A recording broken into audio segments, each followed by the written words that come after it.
Hello and welcome to the Games Lift graduation of 2023. We are streaming live here from the Design Centrum, right in the heart of the famous Hamburg Hafen City, to present to you the 5 Games Lift projects of 2023. We, that's Gamecity Hamburg, the local initiative to support and to connect the extensive ecosystem of games here in town and beyond. I'm Maggie. And I'm Amanda. We're the project managers at Gamecity Hamburg running the Games Lift Incubator Program, and we'll be the ones who will be guiding you through the event. Welcome to our guests here at Design Centrum and to all viewers of our live stream. Also, welcome to the Ministry of Culture and Media Hamburg and especially the Media Office. To our sponsors, AWS and Photon, thank you very much. And of course, a special welcome to the members of the Games Lift Network, our guests from the games industry, and of course, the participants of Games Lift 2023.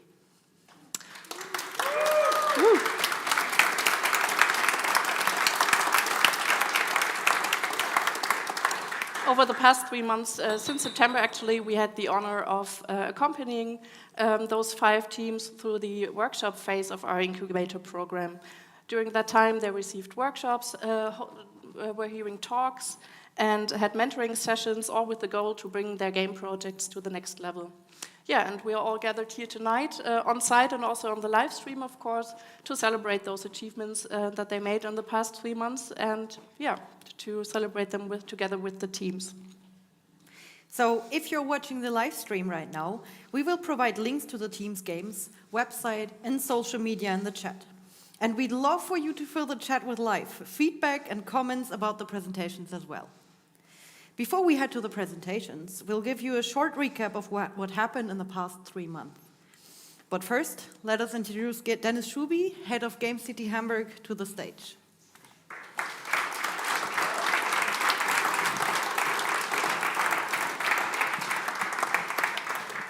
Thank you, Maggie. Thank you, Amanda. I'm Dennis Schoubye, and also on my behalf, welcome here at the Design Centrum as part of the Hamburg Kreativgesellschaft, who runs this location, and actually it is just 200 meters away from our office, so very convenient. And yeah, today we have a very snowy day here in Hamburg, so glad that all of you made it here safe and maybe with your sledge. Great to have you. And tonight is a special night because, again, this year we had 5 wonderful teams in our incubation program. And with these 5 teams, we have been able to support 20 teams in total since the incubation program started.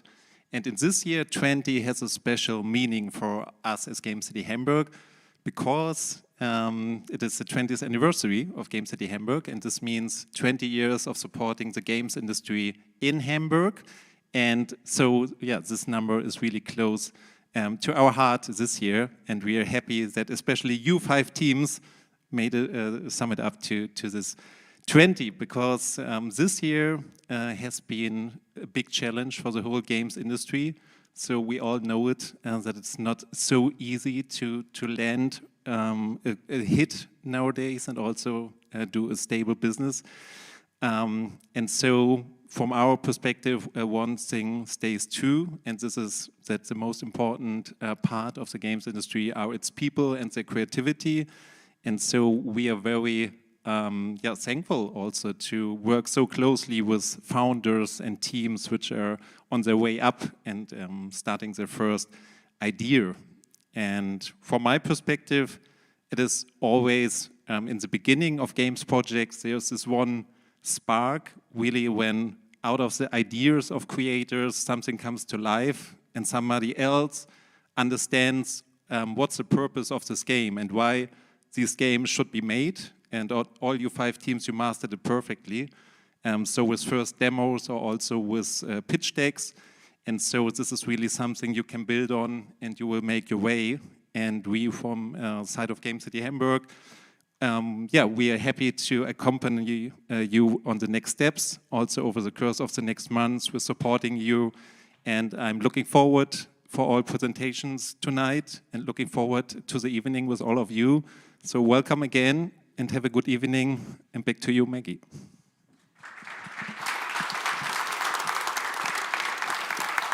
Thanks, Dennis. Yeah, as Dennis mentioned, this is already our 4th year. 15 teams have already completely graduated from the program. The 5 of this year also made it through a big part of the program already. And I think most of you who are here tonight already know a couple of things about Games Lift, but actually in the past 4 years we have also already changed some little details over the years, and we would like to use this occasion to have a look at Games Lift 2023 and what it was to be part of it. Why we have slightly changed the program over the years, the goal has always stayed the same. Games Lift wants to enable indie teams to successfully develop and also market, which is maybe the most difficult part, their games by providing them with knowledge, resources, and a strong network. In detail, that means that they receive financial funding of 15,000 euros per team. They receive individual mentoring. They can use a workspace for collaboration and exchange. Actually, it's the space right here in the Speicherstadt, also part of Hamburg Kreativgesellschaft. They do receive individual PR support by a PR agency. They have access to the Games Lift network, a group of industry professionals who are always there if our teams have any particular questions. And of course, last but very much not least, the workshop program, which they had in the past 3 months. And that was what it looked like. We started on September 11th this year with the kickoff. You can see us there in the space with all the teams and also their mentors, because this was the first time when all the teams came together and also the first time that they met the 5 mentors they had this year. Some of them are here today. The 5 mentors, Björn, Bergstein, Soren, Daniel, Marx, are here tonight, which is wonderful. Thank you for coming. 2 more would have loved to be here, Manny, Hachey, and Steffen, Rühl, but sadly, as all of you know, it's the cold season and they couldn't make it here tonight. But I think they are watching the live stream, so special greetings to the 2 of you.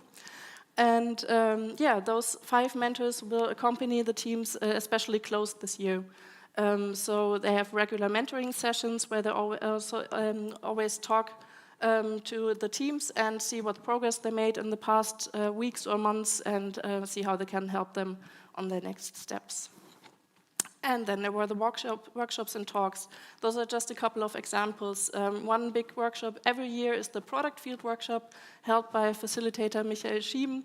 And the product field workshop is always really hard work for the teams. I know they are always sweating because they get asked to really take a view from above on their projects with all its features, with all the stakeholders that are involved.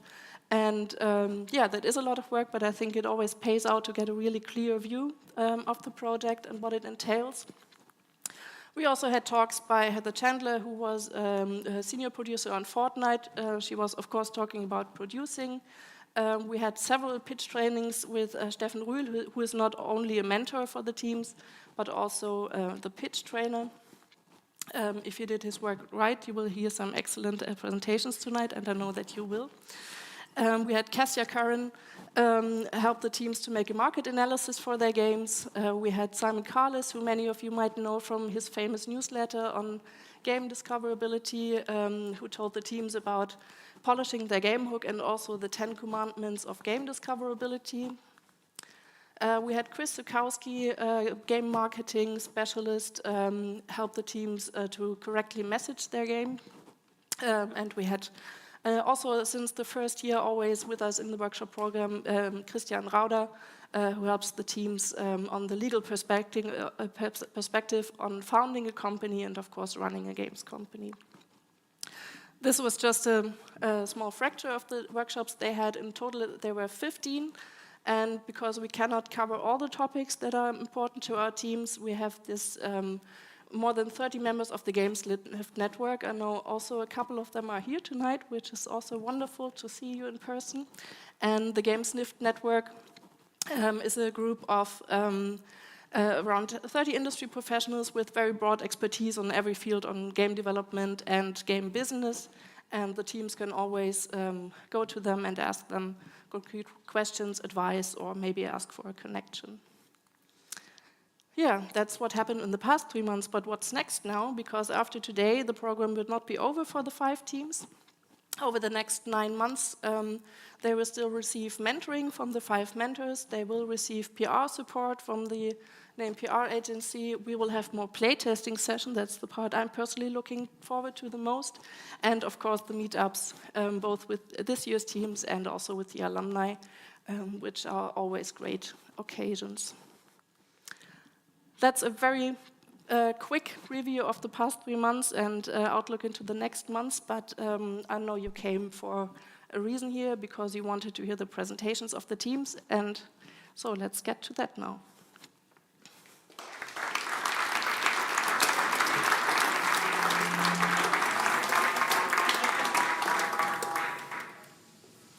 So, in tune with the snowy weather in Hamburg, we're now heading to meet them, where We the Valarii from Bagpack Games is set. But beware, turning around too quickly can put a swift end to the winter wonderland.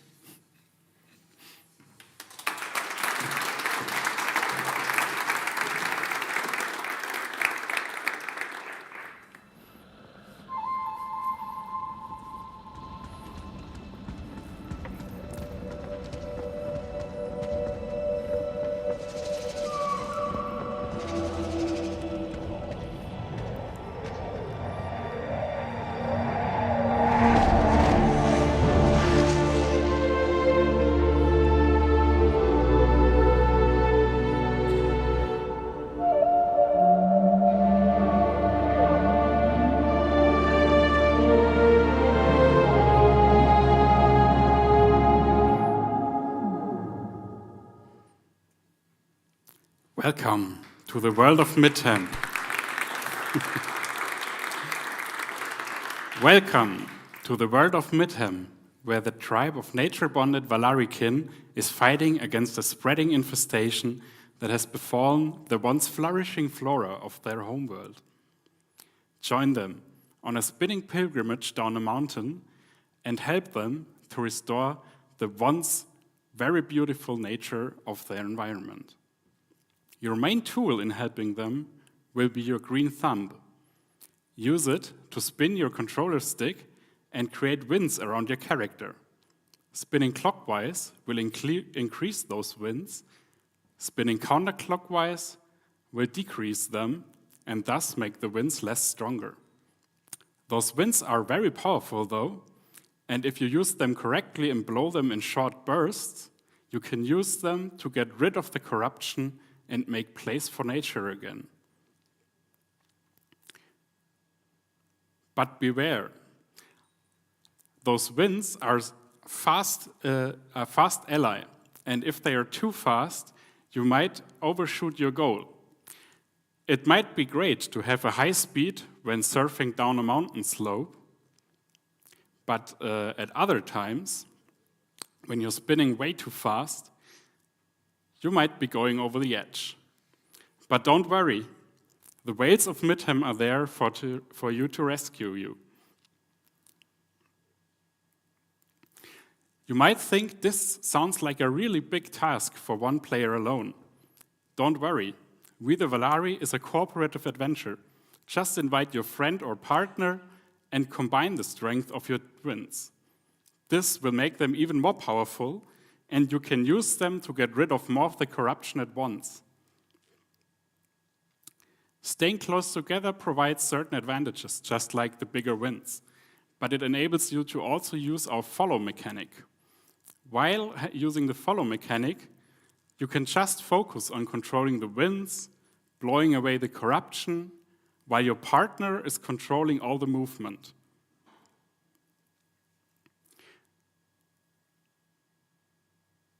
But also beware here, because having such big winds around your characters may hinder you at certain times from taking care of where you go, and don't let the heat go to your head.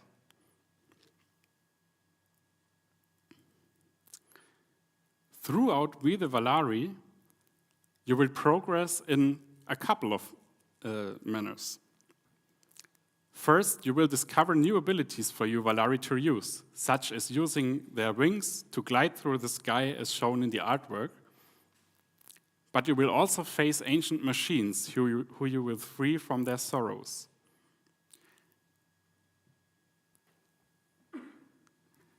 The corruption is not only rooted in the lore, but also in the gameplay. Use the corruption you collect per level to grow items on your character that provide them with certain buffs. For example, more winds or higher heat resistance. Let's get to the incubator. We entered the incubator with the idea of developing a cooperative game. Back in the time, that meant for us to have a fun action game in the form of a racing game because the spinning fitted the theme, and to have just a 4-player split screen and let people have fun together. But after the first mentoring sessions, and especially the first workshops, it became clear, don't develop a very racing game.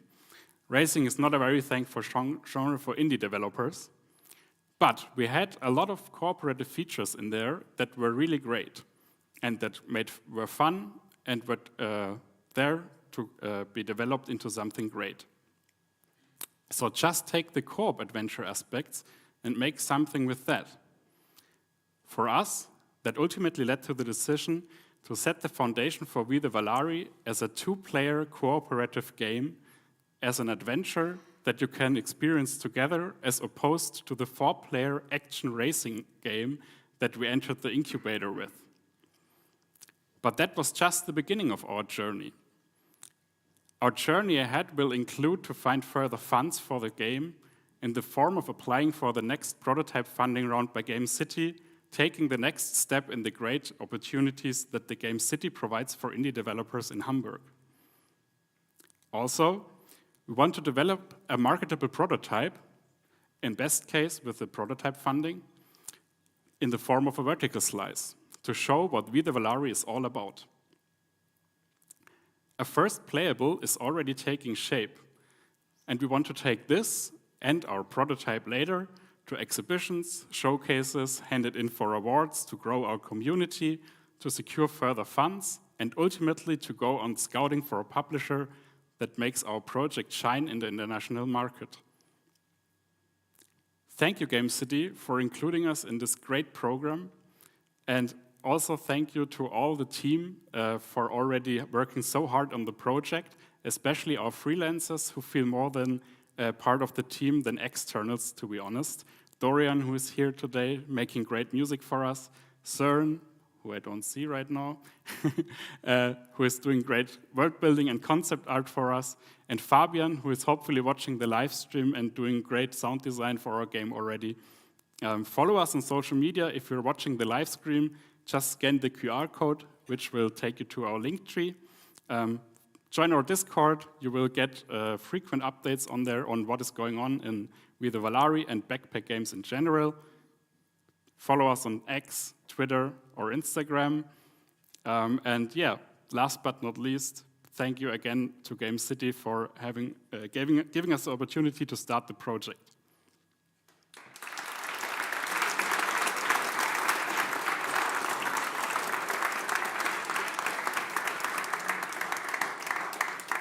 Yeah, thank you so much for the great presentation. Soren Lass, one of our Games Lift mentors, would now like to say a few words. Thank you for being with us today. The stage is yours.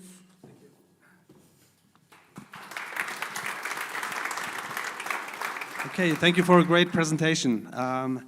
I think it all showed what I had written down here to say. And basically, I heard so much very positive feedback about your participation in the incubation program.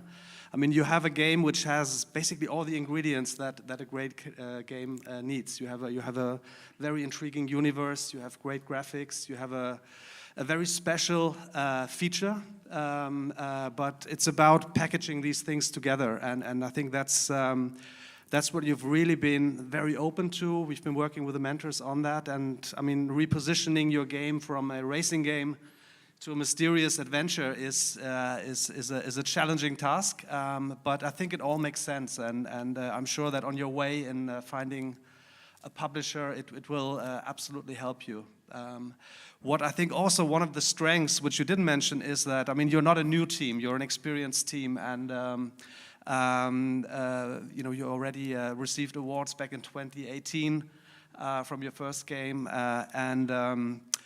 what I heard is that you've not only been taking a lot of input in this incubation program, but you're also giving a lot to the other teams. I even experienced that in my own workshop, that you know, you're not only taking openly things to you, but you're also sharing that with other people. And I think that's a very good basis, and especially the challenging market conditions today, to have great ideas, to be able to execute on them, but also to be open-minded and adjust if it's needed. So I'm confident that with this program here in the back and also what's to come, still that you have a very good basis for your next steps. And yeah, all the best from me and the whole team here. Thank you. Thank you.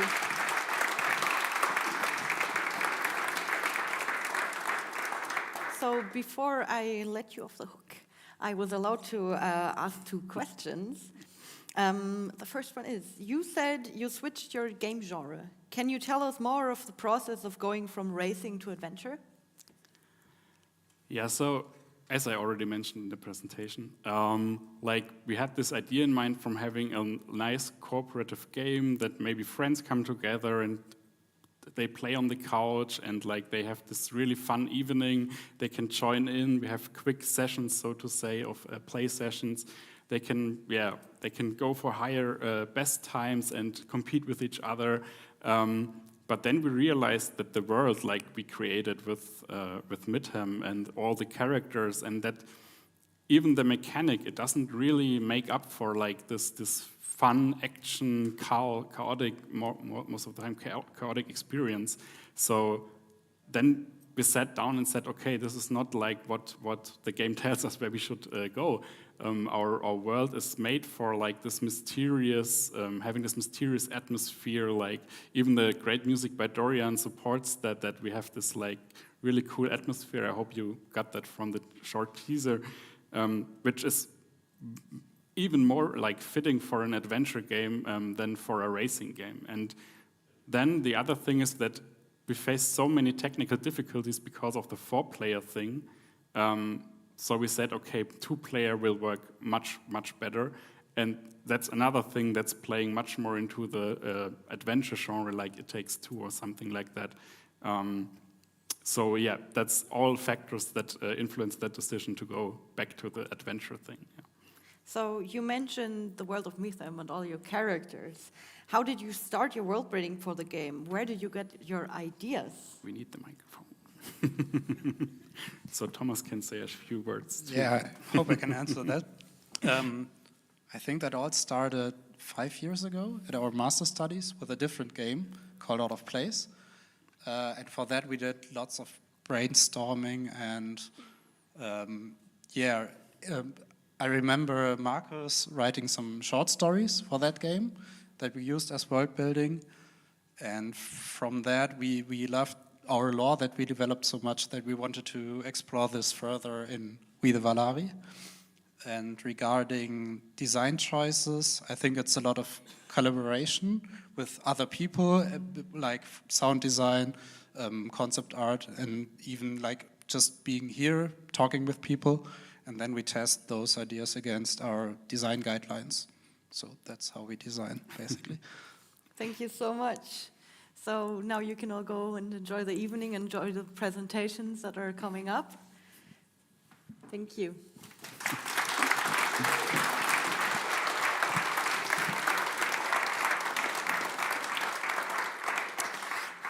Yeah, from the snowy mountains of Mithem, we will now venture a complete change of scenery. We are right here at the site, this event site. We are practically right around the corner from Hamburg Harbor, and that's actually pretty close to the setting that our next game is set in. So we invite you to mentally put on your oilskin, prepare for stormy weather, because now Markus Koepke will take you on a journey beyond the edge of the world.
This is Journey Beyond the Edge of the World, an atmospheric first-person adventure game set on a ship lost at sea.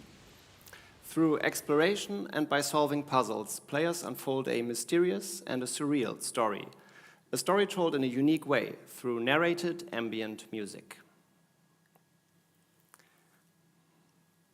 The year is 1953. In the early morning hours, a decommissioned fishing trawler is leaving the port of Hamburg to go on an expedition into the unknown. On board, an unconventional crew made up of fishermen, small-time criminals, scientists, artists. Led by a mysterious stranger from out of town who is keeping the true nature of the journey from everyone else. Following a range of surreal events, the ship gets into a storm, and all on board are lost to the sea.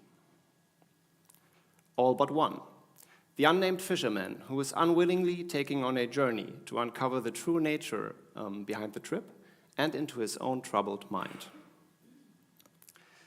In Journey Beyond, players uncover both a story about a mysterious expedition and a personal story into the mind of its sole survivor. Two storylines which cross over and converge over the course of the game.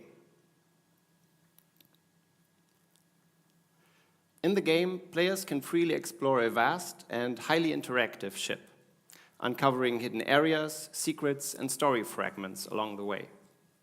Gradually, they find out what happened to the ship and its crew, through logbook entries, photographs, or by studying the environment and set pieces.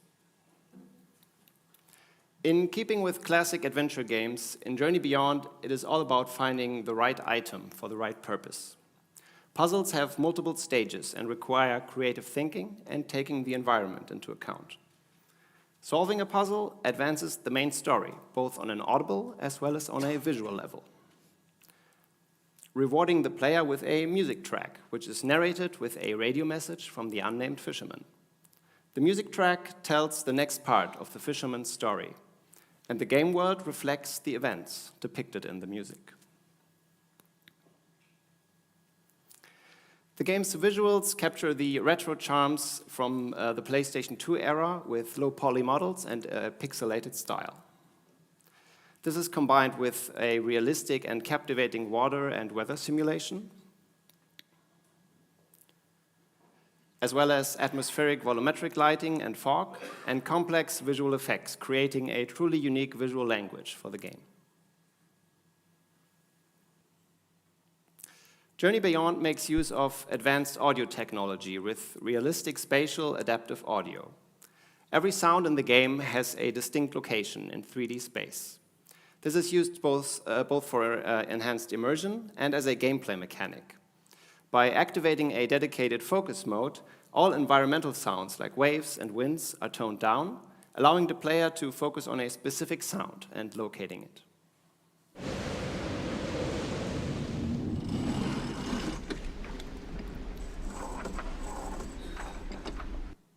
This system will be a big part of the puzzle mechanic in the game. The technology used here works on regular consumer headphones without the need of any specialized hardware, making for a truly unique audio experience for all players. All in-game sounds and music are handcrafted with a range of analog and digital synthesizers, instruments, and through many, many hours of recordings.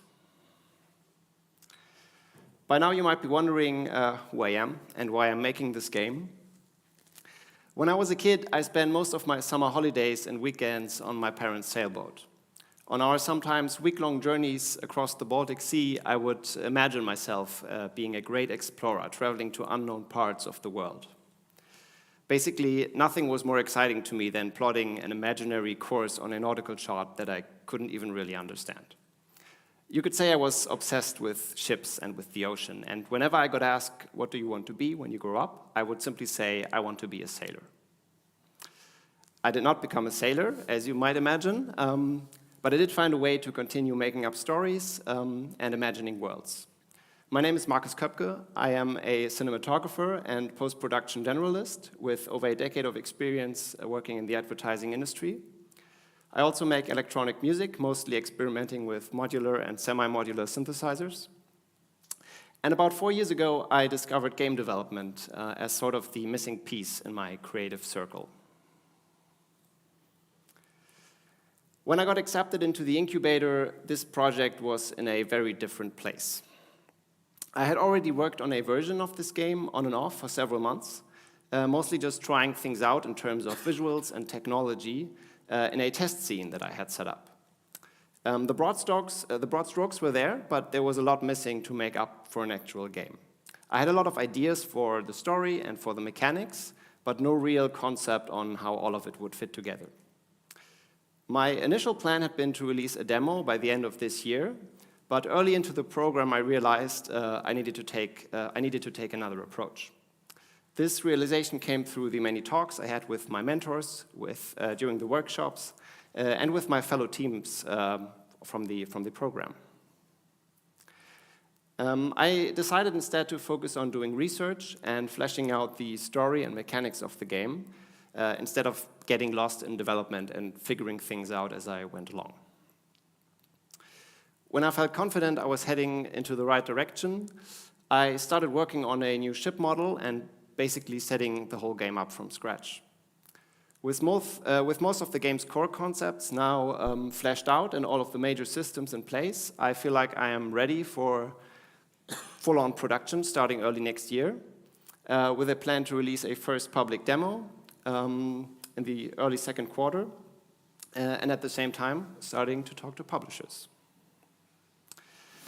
Thank you very much. If you would like to find out more about the development of my game, I would love to see you on my Discord. And we all know wish lists don't hurt, so please check out the game. Please do check out the game on Steam. You can find all the links through this QR code. And for those of you in the room with me, back there where the food is, you can also get one of these little ships with a QR code on the back. Please take them home with you. Thank you.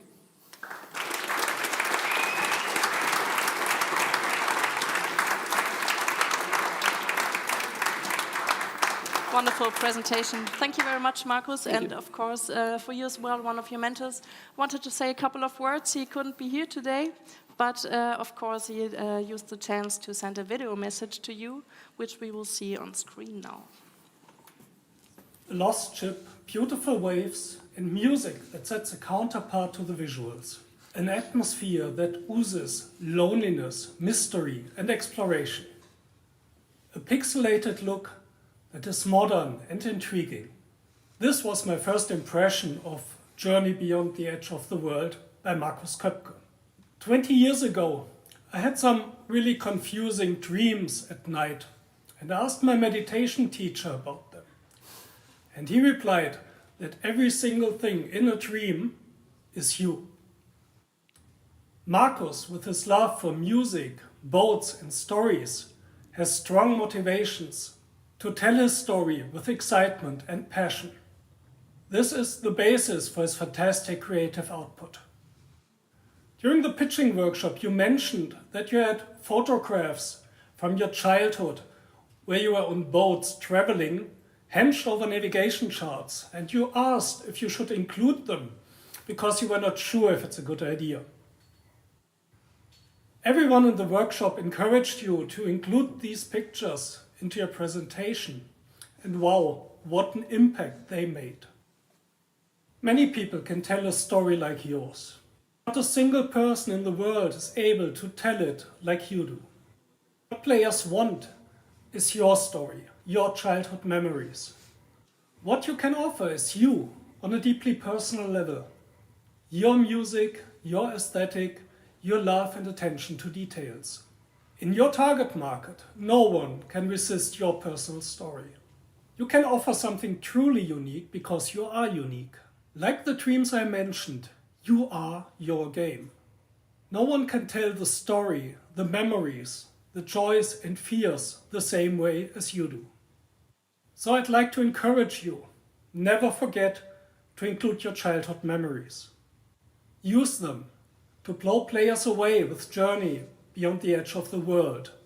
We are sure you will.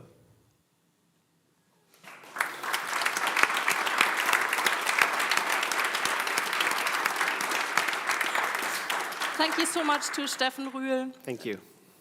And Markus, I also have a couple of questions to you. Steffen also mentioned it, the whole very unique visual style, the music, the whole mood of the game, they all come together and fit perfectly. But when you had the idea for the game, which one was first? Was it an image that you worked on, or was it a sound that you had in your ear? Yeah. Since I'm first and foremost a cinematographer, it's probably not a surprise that usually I start with a visual idea, and basically all my past games that has been the case. But actually for Journey Beyond it was a bit different because I was looking into ways to create like a visual part for a music concept that I had, and that was basically adding a narrative element to ambient music. So I basically recorded some voiceovers, some tracks, and I had this idea for a music album that was basically following this journey. And when I was looking into how to create something visual for it, it pretty quickly turned into like a small interactive thing. And it basically spiraled into what it is shaping up to be now. So yeah, in this case, it definitely started with the music. And I think since there's such a big focus on music and sound in the game and in the game's mechanics and in the gameplay itself, yeah, that totally makes sense for me to have that as the starting point. Yeah, yeah, you are at home in many creative fields. You are a professional cinematographer. Apart from being a game developer, you also enjoy making music. To us who are mainly on the game development side, can you tell us what makes the game development special as a creative output? Yeah, I mean, I've been interested in how games become cinematic, I guess is the word, for a long time. So I've always been looking into what games do that make them feel like a movie or like a cinematic experience. So for me, it was very interesting once I started getting into actual game development, how much of the knowledge that I had from making films I could actually translate into making games. That was totally fascinating to me, and so I guess it's basically the possibility to merge all of these things, all of these skills that I have, all of these interests that I have, and merge them into this one thing, and basically create something that would be pretty difficult to do in a different field or in reality even. So yeah, it's definitely like being able to merge a lot of those elements that I'm comfortable in. yeah, maybe a little encouragement for the cinematographers out there. Come join us at the games industry. Thank you so much, Markus. Thank you. Thank you, everyone.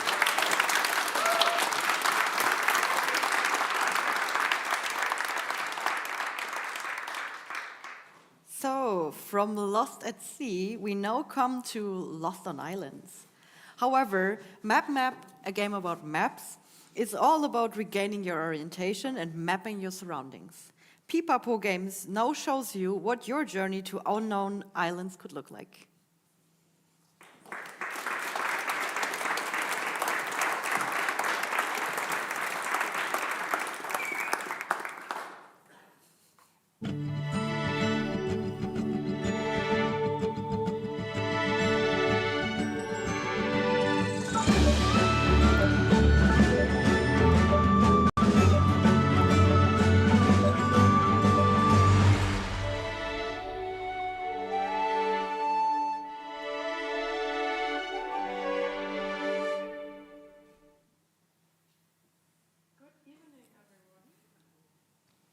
I'm Clara, and we are Pipapo Games, and we are excited to present you Map, a game about maps tonight. Many games feature maps, but who has ever made one themselves? Now you can, in our cozy exploration single-player game with cartography elements. In Map, you are the cartographer of a crew of adventurers. You explore wondrous landscapes to find the legendary lost treasure. In your search for clues, you travel from island to island and set up your camp. There, your crew tasks you with finding different places for them in the surrounding landscape. So you start to explore the whole island. Find the places your crew is looking for and pinpoint them on your map. Complete the quest for your companions and follow the trace of the hidden treasure. I will go into more detail on our gameplay by going through our core gameplay loop using an example. In our game, you are tasked to mark certain locations on your map. This can be the position of an interesting object, a spot where a photo was taken, or part of a treasure hunt. In our example here, you are tasked to mark the position of an old temple because the building is supposed to be placed right next to it. You start on an unknown island, only with a very basic map showing the outline of this island. And you set off to explore, search for the old temple, and use your surrounding environment to orientate yourself. Once you've found the temple, it's all about determining its location as accurately as possible. In the beginning of the game, you do this mostly by eyeballing and estimating, but over time you unlock more and more tools which help you to measure more accurately. Here we have an example of a player that's already a bit more advanced. They have a telescope with which they can measure the distance, and then a divider tool which can transfer this distance onto the map. Now that I'm certain where the old temple is located, I can position my marker on my map on this position. In general, I can open the map at any time to add notes or mark other important locations. In the end, when I hand in my mission, I can directly see how accurately I've worked, because exactly at the position I marked, a new building is being placed. And if I happen to eyeball it a little bit too much, the building can also end up at a completely different position. But the more accurately I work, the more points I get for this mission, and they're not only decorative buildings like this house, but also useful ones like bridges and lookout towers, which help me on further missions on the same island. This was our core gameplay loop. Now let's take a look how it evolves over time. First of all, you unlock new tools. Here we have an example of the measurement tools you unlock over time. In the beginning, you count your steps, then you get the distance telescope we just saw in our core gameplay loop, and in the end, you get a sextant, which not only measures the distance, but also the altitude change. The islands you explore change accordingly. They not only get larger over time, but the challenges you face on them always adapt to the new abilities of the tools you unlocked.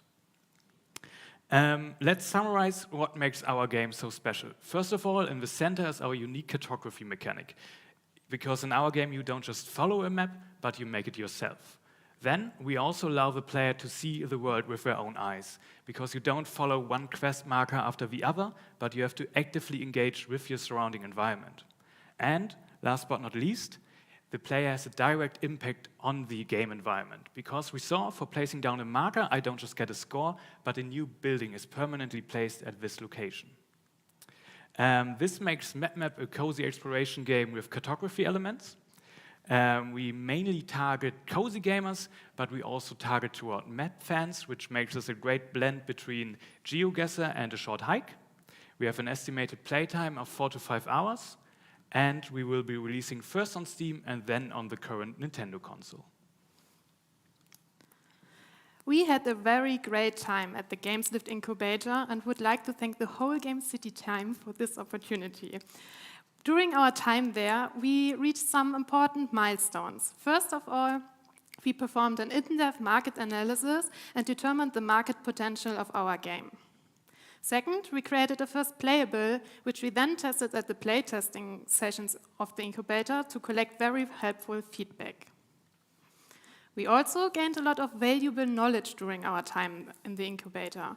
Among other things, we learned how to present ourselves and our game to the public and to publishers. We also learned how to reflect our game concept in regards to our target audience and therefore decided to emphasize more about the cozy aspects of our game. But perhaps the biggest change during the incubator was in our game concept, because we have now a new game objective and therefore changed our storyline. The game now became more of a cozy treasure hunt rather than a camp building game. Now that we have completed the workshop phase of the incubator, we will look at further funding for MapMap. We will start with preparing our application for the prototype funding and then look at other public funding possibilities. While we want to self-publish MapMap, we might also look for a publisher to support us in the marketing department in the future. Next year, we want to visit conferences and conventions with our company, Pipapo Games. We want to finish setting up our organizational structure and at the same time focus on developing and releasing MapMap. In the course of our journey, we want to grow our community on social media by posting reels on TikTok and publishing a demo. We will also apply for awards in order to increase the visibility of our game. We are Pipapo Games. Yes, we are Pipapo Games, and this is the core team. Annika is our lead programmer, Lukas is our game designer and supporting programmer, Laura is our art director and concept artist, and I'm responsible for project management and environment artist. And now to the most important milestone we achieved during the incubator. Our Steam page. We now are on Steam, and I'm happy to announce it to you so that you can wish us. Thank you very much for listening, and if you want to stay up on date on our journey, feel free to follow us on Instagram, TikTok, and X, and of course, Steam. Dankeschön.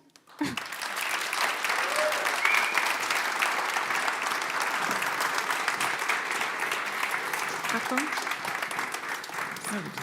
Thank you so much for this great presentation. Yeah, everyone, please don't forget to scan all the QR codes you see this evening and wishlist on Steam and follow everyone on the social media. Before we get to the questions, our mentor, Marianne Hachey, also known as Manny, is also unable to be with us today. That's why she sent us a video message. Film ab and gute Besserung. Hi, I was hoping to be able to do this in person, but here we are. I woke up coughing. This is for Pipapo Games. It's my first Laudatio, and I couldn't have chosen a better team in order to give it to. So, MapMap, a game about maps. As soon as I heard the title and the description, the vision was unsurprisingly very clear. What I took away from my time working with Pipapo Games and playing the game was the team dynamic, the humor, the undeniably indie feeling from the different developers and their passion for their project. It was always a pleasure talking to them. They always had clear goals and clear plan for their company, for their project, which was always very impressive.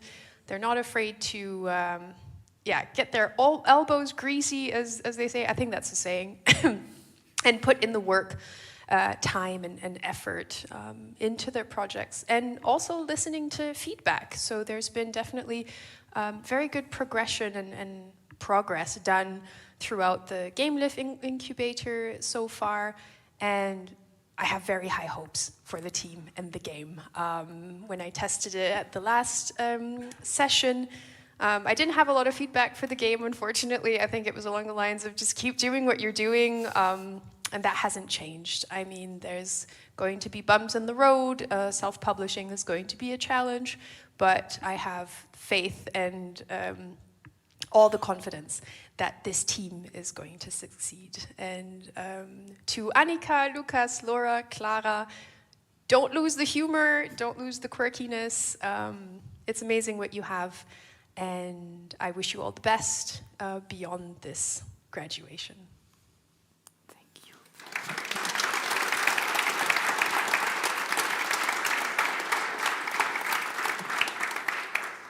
Yeah, so a big thanks to Manny, and get better quickly, please. Now we go on to the questions. So, filling a map as the core part of a game is pretty unusual. What inspired you to make a game about maps? Yeah, that's a very good question. So at the beginning of our development of MapMap, we had this huge brainstorming session. And there we noticed that all of us enjoyed game features where you didn't just follow a quest marker, but instead you, for example, had to find places based on a description, or just in general use your sense of direction, like for example in GeoGuessr or Hollow Knight. And yeah, this is a thing we all liked very much. And yeah, we wanted to make the most out of it and make it the core feature of our own game. Amazing, thanks. So we just saw that you can cause a building to land in the water. What happens then? Does that mean you fail the mission and need to restart, or does the player need to continue with a misplaced house? The thing is, we don't really have a real fail state in our game, so you can't die or lose the game entirely. If you don't measure accurately, you just lose a couple of points, and the building is meant to stay where it is. So you can, I mean, the point is to just relax and explore and mess around a bit on the islands. But if that still bothers you, if the building is in the water, we are looking for a feature to redo missions. At the moment, it's most likely to be a special item that you can find in the game. Yeah. Yeah, thank you. I just was like, oh no, if my building stays in the water, I don't think I feel cozy. I need to restart the whole game. Thank you so much. I mean, it's up to you. Right. Well, thank you so much for the great presentation. Thank you. Enjoy the rest of the evening.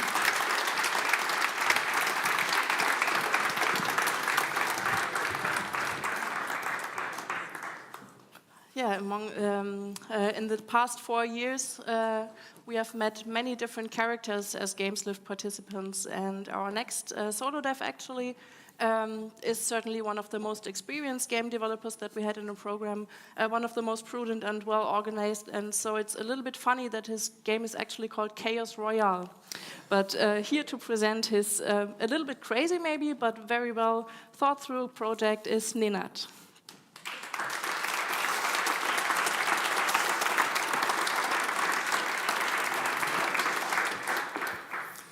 Hey everybody, my name is Ninat, and I'm happy to tell you something about my crazy game, Chaos Royale. Let's look at some hard facts first, and while you take a peek, don't worry, we're gonna take a closer look together later.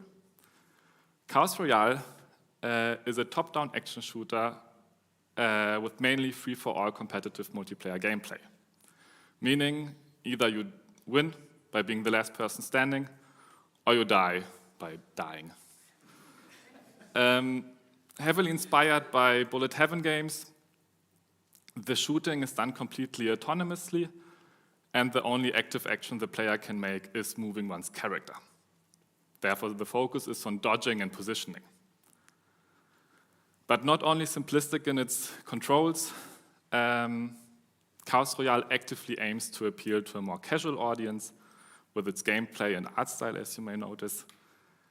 And the reason for this is mainly, but not only, that the target platform is mobile, but take this with a grain of salt for now. We'll look into it soon. So, how does it play? That's you. You're one of 12 characters being spawned on a map. Every character has a little companion by their side, and this companion shoots at close opponents. Every companion starts with the same kind of shot. There are no advantages. And the goal is to defeat other players, and to do so, one tries to increase the chances of winning by collecting items to evolve its shot or stats. And one example for this is the triple shot item. Now, instead of just a normal bullet, your little companion, your little buddy, shoots 3 at the same time. Right.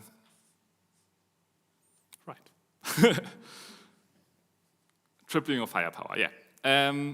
Another option could be the bomb item. Now, instead of a basic projectile, it's a bomb having a ballistic flight curve, taking a bit of time, but dealing a lot of damage, because bombs go boom. And the third one, what would a good game be without lasers? Lasers take time to charge, indicate the target, but deal a lot of damage to potentially many players.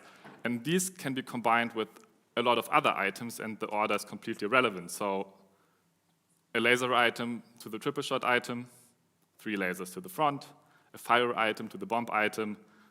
The bombs are now on fire and deal damage and leave an area which is burning on impact. And the third one is the cross-shot item, 4 lasers in 4 directions. So in summary, a match's core progression can be broken down into these 4 steps. Everyone starting equal,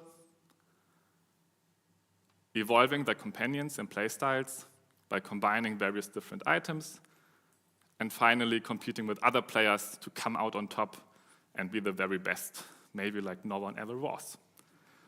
And in a match that looks something like this, which is also the current state of the project after those 3 months, that's me. I'm running around shooting poison bullets. Now I collected the laser item, and instead of 3 bullets, I'm shooting 3 lasers, which are also poisonous. Right, this is indicated by the green bars at the left and right of each laser. After re-engaging the fight, I was hit by a freezing bullet, stunning me, and then closely afterwards by a burning shot, dealing damage over time. My health is pretty low, and somebody dropped an item, a fire item, and instead of poison lasers, I'm shooting burning lasers. Who would have guessed? And soon, right there, I'm going to be hit by a poison bullet, also dealing damage over time, and ultimately defeating me. Now I have 2 options. I can either go to the main menu, start a new game, or spectate other players which are still alive, if I'm invested in the game. And you can play this, you can approach me. So, I think it's so important to look at what makes a game special, and what the game tries to achieve, and what my mission is with this game, and ultimately why people should even play my game. And in its core, Chaos Royale aims to combine 2 things. On one side is power fantasy, the feeling a player gets after trying again and again and playing match after match until finally, like a puzzle, all pieces fall into place. And the player feels like he just cannot lose because they're just so overpowered. Combining that powerful feeling in itself with a competitive environment where players try to best each other and come out on top. Having 2 players develop different power fantasies and clashing with each other, and one fantasy winning over the other. And all this with a big sprinkle of chaotic energy, hence the name. One could say that Chaos Royale is the love child of games like Vampire Survivors and games like Stumble or Fall Guys. Let's talk Incubator next. What did I achieve? A lot. I made a game. An unpolished game, to be fair, but a game with potential and a game I'm happy with. And going from basically 0 in 3 months, from shooting bullets at static targets to building shooting synergies to fight fully botified opponents and being able to win or lose a match. and testing all this on PC as well as mobile.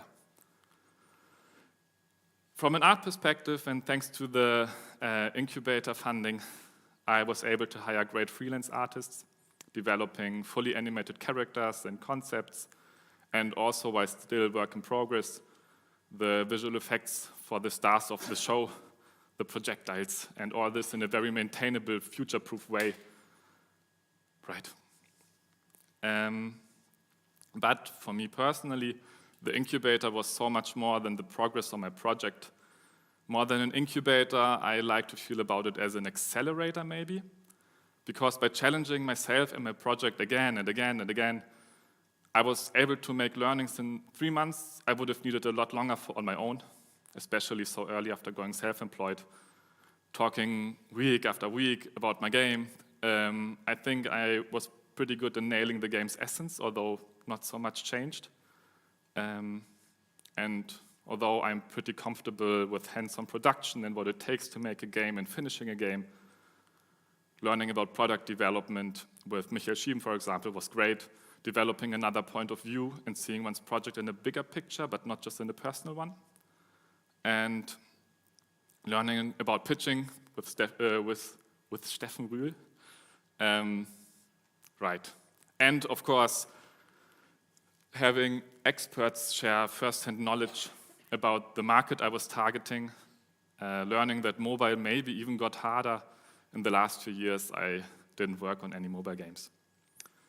And ultimately, meeting great people in form of mentors, the network, devs sitting in the same boat as I do, or you guys I'm presenting this to today.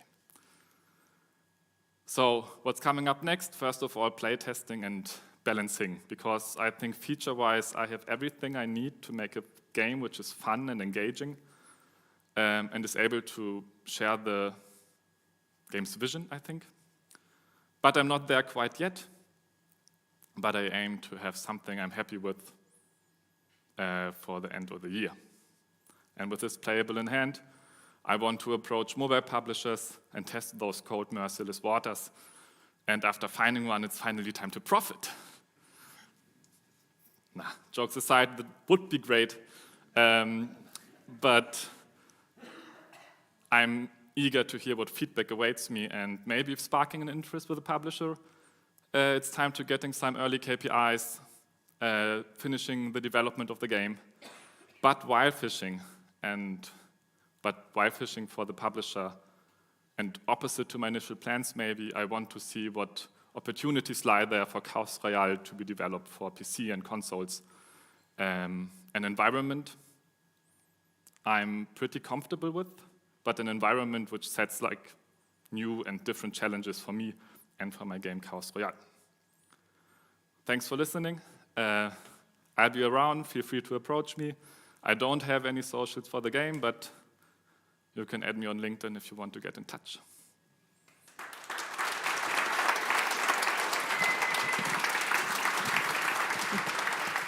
Thank you so much, Nina. Yeah, thank you so much. And it was really impressive progress that you made on the game in those 3 months.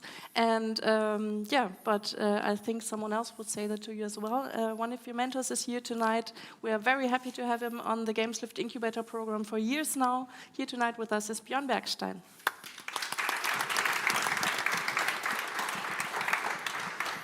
Hello. Hi, Nina. Hi.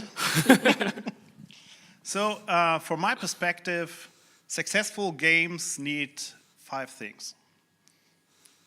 The first one is a clear vision. And you see, even in the beginning, he had a clear vision. And yeah, after all, you see, he still loves his vision. So that's great. And he always finds the right words to explain this vision. Like, bombs go boom. For example. Number 2 is a creativity. Nenad said he is not an artist. That's right. But he is strong at game design, and he has a deep understanding of its target group. And he knows how to make a game fun. Number 3, a technical understanding. Visions are important, but more important is to transfer them onto devices with all the requirements and restrictions. He masters that part alone. Number 4, discipline and endurance. Deadlines and priorities are often the most challenging part for creative people. We all know that. In the incubator, he shows that he sticks to his commitments, but also iterates objectives and timelines. To keep on track is essential, and he mastered that part. Number 5, a good monetization. With his experience from his former company and with the Games Lift Incubator, I'm sure he knows where the money is. And with this knowledge, he plans to build a sustainable company, as long as I know, and I'm sure this will work. So, in summary, he fulfills all the requirements to be a games entrepreneur in the games industry. And I'm sure we will hear of him. I wish you all the best for anything that is to come. Thank you. Thanks.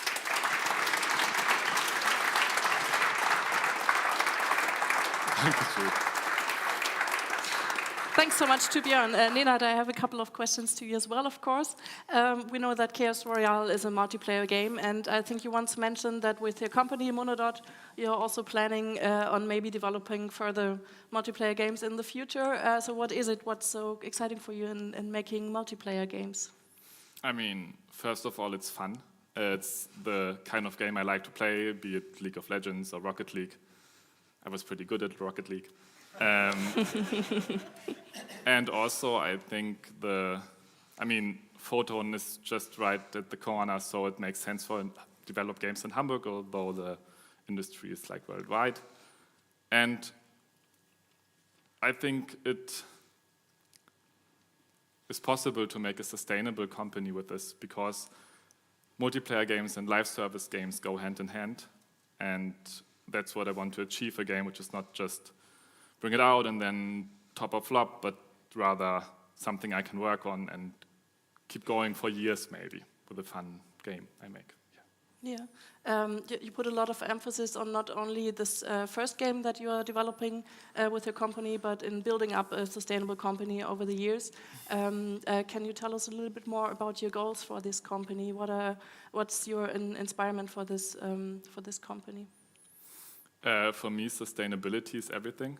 I don't want to approach deadline after deadline and burn myself out, but rather try ideas and look for something right and what fits, but at the same time going for maybe work for hire and not just, okay, I make my game and I'm gonna die doing it, but rather approaching it healthy for me and colleagues and everyone actually.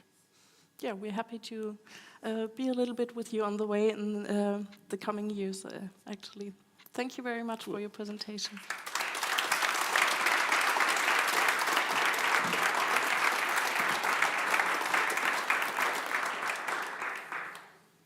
So the time leading up to important decisions can also feel very chaotic. In Dottobeau, however, the whole thing looks incredibly loving and atmospheric. Our final team for the evening now tells us about a wonderful journey of self-discovery.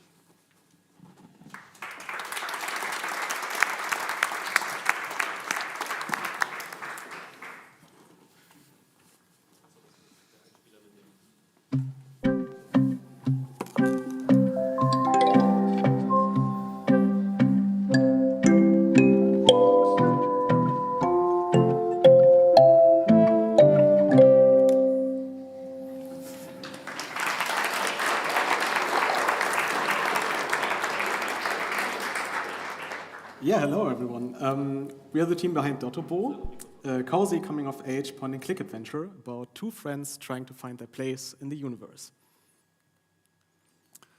Dottobeau is set on a small planet inhabited by former space nomads, and the story, hence our title, revolves around our two protagonists, Dotto and Bo. Dotto is busy planning, as you can maybe see, as she wants to follow in the footsteps of her nomadic ancestors and embark on an adventure in space. As Bo, you help her make the final preparations.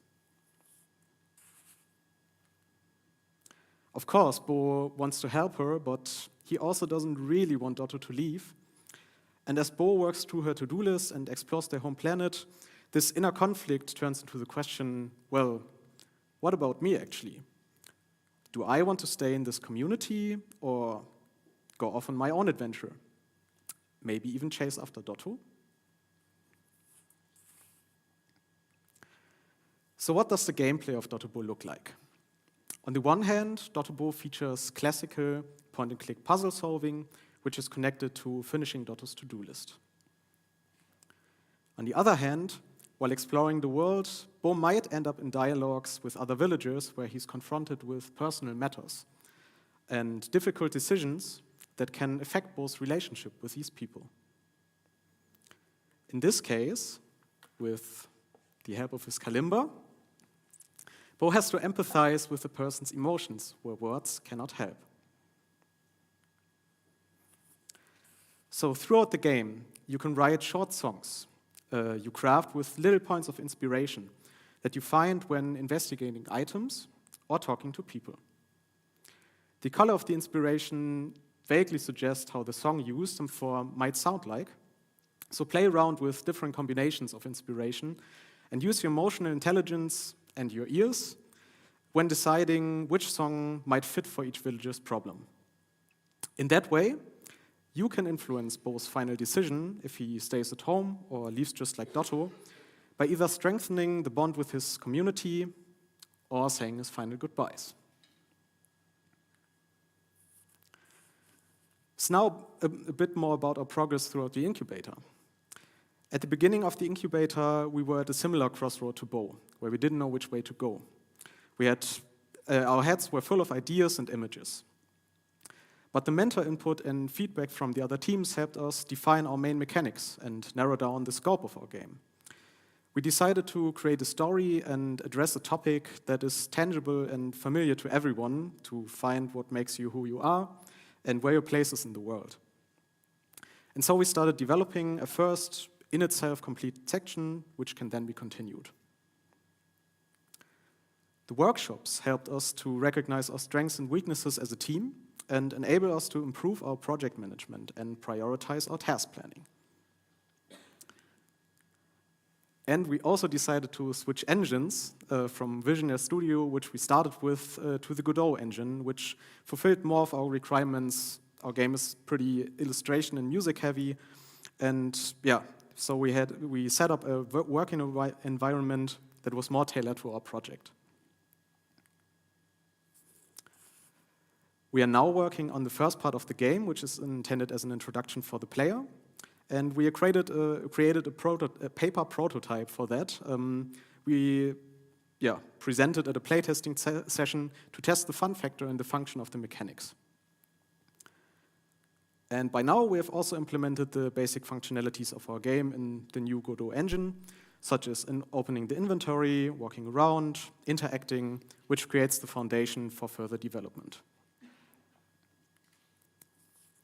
So what's next? We want to place a greater focus on our public image and advertising. We finally have an Instagram and TikTok account that we want to use regularly. And we are also currently working on our Steam page. By the end of December, we want to have implemented the inspiration gathering and the songwriting, which I mentioned earlier, so that we have a first game loop of that ready in January for further testing. Yeah, so the incubator was incredibly valuable for us. We would like to thank Gamecity for their support and for making this possible. Thanks to the mentors and the network who always had time for us and answered our probing questions. And thanks to the other teams who were always on hand with help, advice, and a strong opinion. We are very grateful that we have been able to grow together as a team and look forward to the adventures we will experience with Dotto and Bo. If you like, feel free to follow us on Instagram and TikTok. It's at Dottobeau or lowercase, pretty straightforward. And yeah, thank you very much and have a great evening.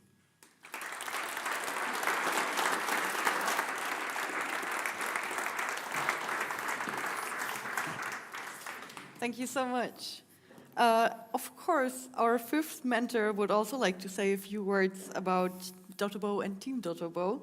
Many thanks to Daniel Marx and all the other mentors who have supported our team through the Games Lift Incubator up until now and in the future.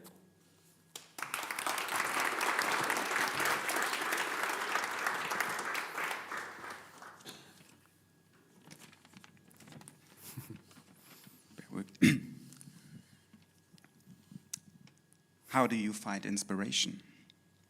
Where should you look for it? What even is inspiration to begin with? These are questions every creative has to struggle with, so we all know. And so it is only logical that your game's character, Bo, a musician himself, is also looking for inspiration in the face of his best friend Dotto preparing to leave. How do you find inspiration? You yourself had to take on that very question when you worked on Dottobeau's concept. How should you express the uncertainty Bo feels, that confusion when his world is being turned upside down, not knowing where his own path will take him? You had to ask yourselves, should you change the original vision that inspired you all to become a team and apply for the Games Lift Incubator? Or should you stick to that path? Or should you depart? Finding inspiration is rarely a straight road, and it's definitely not a destination. Inspiration is what you pick up along the way as you venture forth into the unknown. Along your way through the incubator, this meant exchanging your experiences with the other teams. It meant always keeping open ears and open minds, providing honest feedback and kind words of support whenever you were asked for it. And perhaps this was what inspired your game's core mechanic of finding inspiration, collecting it as you go, and combining it into melodies expressing who Bo is and how he feels, and that enable him to convince those around him. With both the story of and behind your game, you have already convinced the team of the Games Lift Incubator, the mentors, and the audience that you are creating a most heartwarming experience with Dottobeau, and I, for one, cannot wait to play it. I wish you all the best and a lot of inspiration. Thank you so much.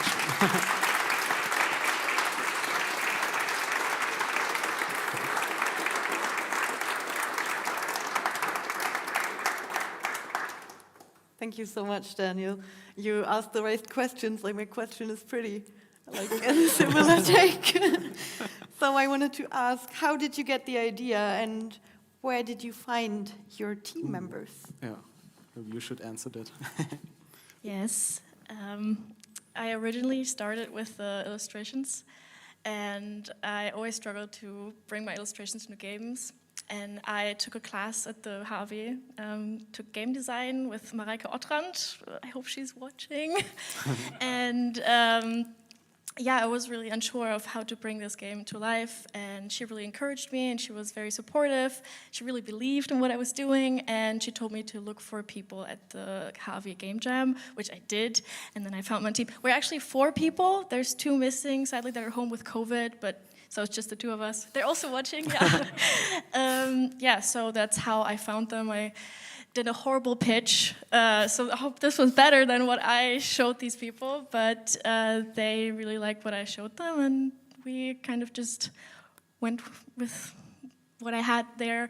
Very similarly to what Bo is experiencing with not knowing where to go, what to do, who he wants to be, was the same with us. I feel like we're at that age where we're also at that crossroads right now.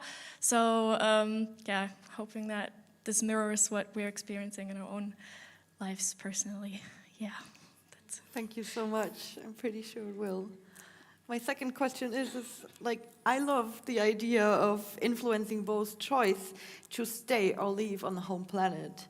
but won't Bo be kind of unsociable with the planet's inhabitants if the player wants to follow Dotto on her journey? Yes, you could say that he's kind of unsociable if you want to play him that way. You can just do the basic interactions you have to do to complete the game.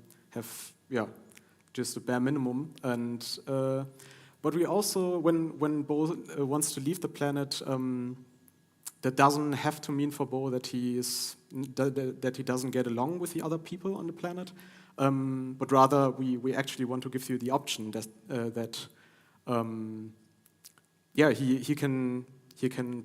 you can portray him as an independent character that is a grown-up boy now and wants to go on his own adventure and can still say, it's nice here, but I think I have to go. Yeah. Thank you so much. Thank you. Also for you, please enjoy the evening.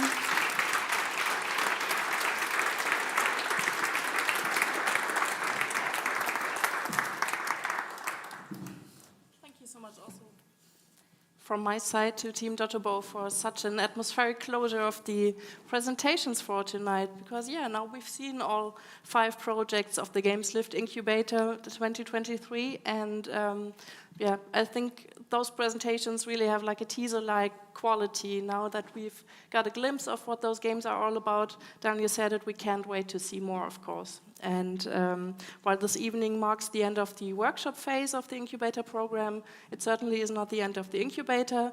And I'm very, very pleased that I don't have to say goodbye now to those 12 wonderful people and talented game developers in the program, but see you very soon.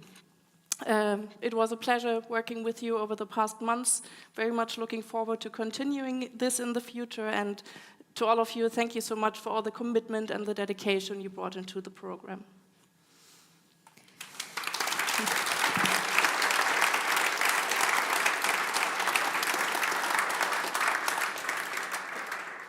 Also thanks to everyone who supported Games Lift as a part of our network or as a mentor. To the sponsors of this event, Photon and AWS for Web. Thanks to the whole Gamecity team, Anna, Dennis, Helen, and Senta. To the Design Centrum Hamburg for hosting us tonight. Simon and his crew for the live stream. And to all the guests here tonight and viewers in live stream.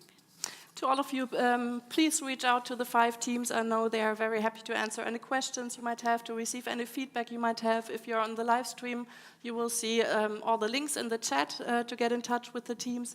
If you are here in this room, you will have the feedback boxes later where you can send messages to the team or just approach them and talk to them tonight. A new round of Games Lift will, of course, start next year. So if you're interested maybe in joining yourself, you can also subscribe to our mailing list. Please stay also in touch with us at Gamecity, and we hope to see you next year. To all of you, thank you very much.